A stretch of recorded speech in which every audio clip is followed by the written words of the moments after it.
nagsabi sila ng kanilang pagkakakilanlan, agad nagpaputok ng warning shot si Sergeant at Arms Mau Aplasca. At dahil doon, napilitan ding magpaputok ng warning shot ang NBI agent. At sa puntong ito, gusto nating linawin.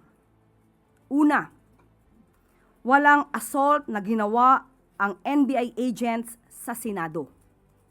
At pangalawa, walang operasyon ang NBI o PNP na arestuhin si Senator Bato.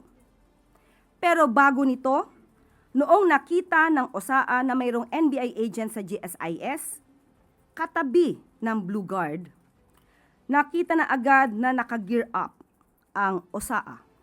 Nag-vest at naghanda sa isang operasyon. Pagdating sa bridge sa GSIS premises, tinanong ng OSAA ang NBI agent na nakaupo, lamang kasama nga ang isang Blue Guard ng GSIS.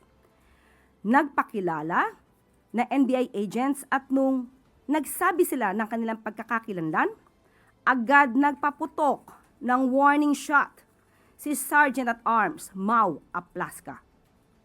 At dahil doon, napilitan ding magpaputok ng warning shot ang NBI agent.